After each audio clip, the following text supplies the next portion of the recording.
Hello friends, स्वागत है आपका मेरे यूट्यूब चैनल में। अगर आप किसी भी प्रतियोगी परीक्षा की तैयारी करें तो आज का वीडियो काफ़ी इंपॉर्टेंट होने वाला है। आज के इस वीडियो में जो है हिंदी व्याकरण के इंपॉर्टेंट एमसीक्यू देखने वाले हैं। ये आपके सभी एग्जाम्स के लिए बहुत ही इंपॉर्टेंट होने वाला है। तो चलिए बिना किसी देरी के आज का हमारा जो वीडियो है शुरू करते हैं। वीडियो को आपको जो है अंत तक देखते रहना है। चलिए पहला क्वेश्चन है कि राम ने जो है फल खाया, वाक्य में राम कौन सा कारक है, यहाँ आपको पूछा जा रहा है। कारक से यहाँ पर जो क्वेश्चन है वो दिया गया है। यहाँ पर देख सकते हैं ऑप्शन है कर्म कारक, करण कारक, कर्ता कारक या फिर संबंध कारक। तो इसका राइट आंसर हो जाएगा ऑप्शन नंबर सी, यानी कि ये जो है कर्ता कारक हो जाएगा। राम ने फल खाया, कर्ता ने जो है इसका क्या होता है, विभक्ति होता है। इसी कारण से आपका जो है कर्ता कारक यहाँ पर हो जाएगा। जो कार्य करता है उसी को हम क्या बोलते हैं, कर्ता कारक यहाँ पर कहते हैं। यहाँ राम के द्वारा जो है कार्य हो रहा है, इसी कारण से यहाँ पर क्या हो जाएगा, कर्ता कारक हो जाएगा। इसी तरीके से पूरे व्याख्या के साथ सभी चीजों को यहाँ पर हम समझने वाले हैं। चलिए अगला क्वेश्चन देखते हैं।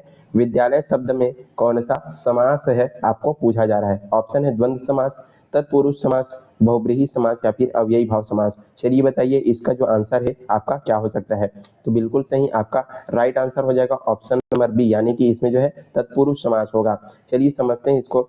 यदि आप इसका जो है समास विग्रह करें विद्यालय का, तो क्या बनता है, विद्या का आलय या फिर विद्या का घर, अर्थात विद्यालय। यहाँ पर जो है संबंध तत्पुरुष समास है। संबंध में क्या के की रारेरी, इस तरह से होता है। इसी कारण से आपका संबंध तत्पुरुष हो जाएगा और ऑप्शन नंबर बी इसका राइट आंसर हो जाएगा। चलिए आगे बढ़ते हैं अगले क्वेश्चन की ओर। तो अगला क्वेश्चन है कि कमल का पर्यायवाची शब्द जो है कौन सा है, आपको पूछा जा रहा है। कमल का पर्यायवाची शब्द, ऑप्शन देख सकते हैं पंकज, सरोज, नीरज या फिर उपरोक्त सभी। तो चलिए बताइए इसका जो आंसर है वो क्या हो सकता है। तो बिल्कुल आपने जो है सही जवाब दिया। इसका राइट आंसर हो जाएगा उपरोक्त सभी जो है इसका राइट आंसर हो जाएगा। क्यों? क्योंकि पंकज, सरोज, नीरज ये सभी के सभी जो है कमल के पर्यायवाची शब्द है। तीनों जो है कमल के पर्यायवाची शब्द है। तो उपरोक्त सभी आपका राइट आंसर हो जाएगा। आगे बढ़ते हैं अगले क्वेश्चन की ओर। यहाँ पर अगला क्वेश्चन है, जो कभी न मरे के लिए एक शब्द क्या होगा, मतलब एक शब्द में उसको जो है क्या बोलेंगे, यहाँ पर पूछा जा रहा है। ऑप्शन है अमर, अजर, अमित या फिर अचल। तो चलिए बताइए इसका आंसर क्या हो सकता है। तो बिल्कुल सही जवाब आपने जो है दिया है। इसका आंसर हो जाएगा ऑप्शन नंबर ए, यानी कि अमर। इसके लिए एक शब्द हम जो है उपयोग करते हैं। जो मृत्यु से रहित हो या जो कभी भी न मरे उसको हम क्या बोलते हैं, उसको हम जो है अमर जो है कहते हैं। चलिए आगे बढ़ते हैं अगले क्वेश्चन की ओर। अगला क्वेश्चन यहाँ पर दिया गया है, धीरे धीरे में जो है कौन सा अव्यय है, आपको पूछा जा रहा है। ऑप्शन देख सकते हैं संबंध बोधक, क्रिया विशेषण, समुच्चय बोधक या फिर विस्मयादि बोधक। तो चलिए बताइए इसका राइट आंसर क्या हो सकता है। तो बिल्कुल इसका राइट आंसर आपका हो जाएगा ऑप्शन नंबर बी, यानी कि ये आपका जो है क्रिया विशेषण है। कैसे? तो चलिए इसको यहाँ पर नीचे समझते हैं। ये जो क्रिया की विशेषता क्या बता रहा है क्रिया कैसे हो रही है, धीरे धीरे हो रही है, क्रिया की विशेषता बता रहा है। इसलिए आपका क्या हो जाएगा ऑप्शन नंबर बी, यानी क्रिया विशेषण इसका जो है सही आंसर हो जाएगा। आगे बढ़ते हैं अगले क्वेश्चन की ओर। काफी इजी क्वेश्चन है। गाय का बहुवचन क्या होगा, आपको यहाँ पर पूछा जा रहा है। गाये, गायों, गाय या फिर गायी। तो इसका राइट आंसर हो जाएगा बिल्कुल सरल तरीके से ऑप्शन नंबर ए, यानी कि गायें जो है इसका बहुवचन हो जाएगा गाय का। चलिए गाय जो है स्त्रीलिंग शब्द, गाय का जो बहुवचन है गाय यहाँ पर होता है। आपको इसको जो है ध्यान रखना, गायों नहीं होगा, इसको थोड़ा सा आपको ध्यान रखना है। चलिए आगे बढ़ते हैं अगले क्वेश्चन की ओर। अगला क्वेश्चन है कि अंधे के हाथ जो है बटेर लगना, मुहावरे का सही अर्थ क्या होगा, यहाँ पर आपको पूछा जा रहा है। ऑप्शन देख सकते हैं परिश्रम करना, अचानक लाभ होना, मूर्खता करना या फिर डर जाना। चलिए बताइए इसका सही आंसर क्या हो सकता है। तो बिल्कुल सही जवाब आपने दिया। इसका सही आंसर हो जाएगा अचानक लाभ होना। इसको क्या बोला जाता है, अंधे के हाथ जो है बटेर लगना। चलिए बिना किसी अचानक प्रयास किया सफलता यहाँ पर मिलना जो है या फिर लाभ होना, इसके लिए यहाँ पर अंधे के हाथ बटेर लगना मुहावरे का प्रयोग किया जाता है। आगे बढ़ते हैं अगले क्वेश्चन की ओर। नदी शब्द का लिंग जो है क्या है, आपको पूछा जा रहा है। ऑप्शन देख सकते हैं पुल्लिंग, स्त्रीलिंग, उभयलिंग या फिर इनमें से कोई नहीं। तो चलिए बताइए इसका जो आंसर है क्या हो सकता है। आप भी जो है यहाँ पर प्रयास कीजिएगा। तो चलिए इसका सही आंसर हो जाएगा ऑप्शन नंबर बी, यानी कि ये आपका जो है स्त्रीलिंग शब्द है। नदी जो है स्त्रीलिंग शब्द है, हमेशा आपको इसको जो है याद करके रखना है।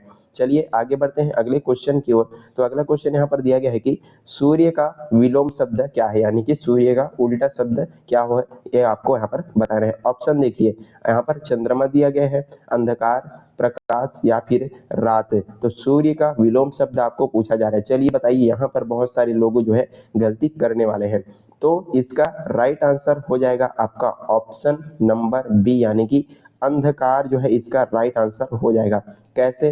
तो सूर्य जो है प्रकाश का प्रतीक है, इसलिए इसका विलोम शब्द यहाँ पर पूछा गया है, इसलिए अंधकार जो है इसका विलोम शब्द यहाँ पर माना जाता है। चलिए आगे बढ़ते हैं अगले क्वेश्चन की ओर। अगला क्वेश्चन यहाँ पर दिया गया है कि राम और श्याम जो है विद्यालय गए, ये जो है कौन सा वाक्य है? राम और श्याम विद्यालय गए, ये जो है कौन सा वाक्य है? ऑप्शन देख सकते हैं, सरल वाक्य, मिश्र वाक्य, संयुक्त वाक्य या फिर आज्ञार्थक वाक्य। तो इसका राइट आंसर हो जाएगा ऑप्शन नंबर ए, यानी कि आपका हो जाएगा सरल वाक्य। चलिए कैसे इसको यहाँ पर देखते हैं। इसमें जो है एक ही मुख्य क्रिया हो रही है, इसलिए ये क्या हो जाएगा आपका सरल वाक्य हो जाएगा। चलिए आगे बढ़ते हैं अगले क्वेश्चन की ओर। अगला क्वेश्चन यहाँ पर दिया गया है कि अति सर्वत्र वर्जयेत लोकोक्ति का सही अर्थ जो है आपको पूछा जा रहा है। इसको हमने जो है काफी बार सुना हुआ है।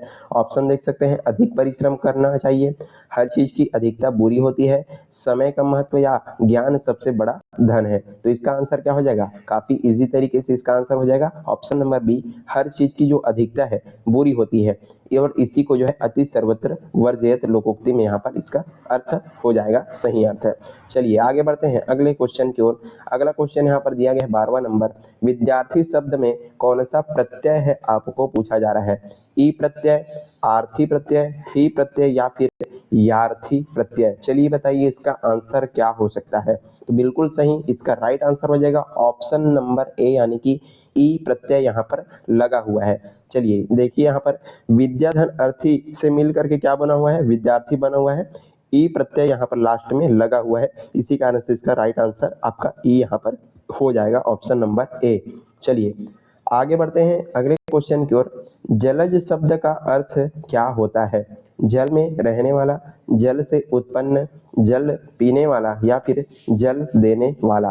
तो इसका आंसर हो जाएगा ऑप्शन नंबर बी, यानी कि जल से उत्पन्न, ये इसका राइट आंसर हो जाएगा।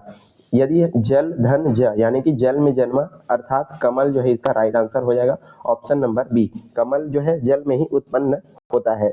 चलिए इसी कारण से जलज भी इसको जो है बोला जाता है, कमल को आपको याद रखना है। आगे बढ़ते हैं अगले क्वेश्चन की ओर। बालक जो है पढ़ रहा है, इसमें कौन सा काल है आपको यहाँ पर पूछा जा रहा है? चलिए ऑप्शन यहाँ पर देख सकते हैं, भूतकाल, भविष्यत काल, वर्तमान काल या फिर पूर्ण भूतकाल। बालक पढ़ रहा है, आपका ऑप्शन नंबर सी वर्तमान काल इसका राइट आंसर हो जाएगा। क्यों? क्योंकि जो पढ़ने की क्रिया है वर्तमान में हो रही है, अभी पढ़ रहा है बालक, इसी कारण से वर्तमान काल इसका सही आंसर हो जाएगा। अगला क्वेश्चन यहाँ पर देखते हैं, नाक कटना मुहावरे का अर्थ जो है क्या है? घायल होना, अपमान होना, क्रोधित होना या फिर दुखी होना। तो इसका राइट आंसर हो जाएगा ऑप्शन नंबर बी, यानी कि अपमान होना जो है इसका राइट आंसर हो जाएगा। नाक कटना यानी कि अपमान होना। और आपके लिए यहाँ पर एक प्रश्न दिया गया है, ये जो प्रश्न है इसका जो आंसर है आपको कमेंट बॉक्स में बताना है। प्रश्न यहाँ पर देखिए, घर का भेदी लंका ढाए, लोकोक्ति का अर्थ जो है क्या होता है? ये जो कहावत है, ये लोकोक्ति है, आपने जो है सुना होगा।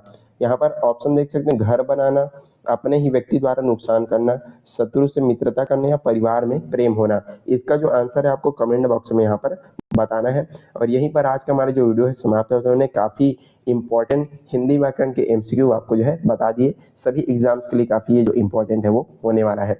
चलिए आई होप आपको सारी चीजें अच्छे से समझ में आ गई होगी। वीडियो पसंद आए तो लाइक करना, ज्यादा से ज्यादा शेयर करना और चैनल पर नए हैं तो जरूर आपको सब्सक्राइब कर देना है। चलिए थैंक यू सो मच।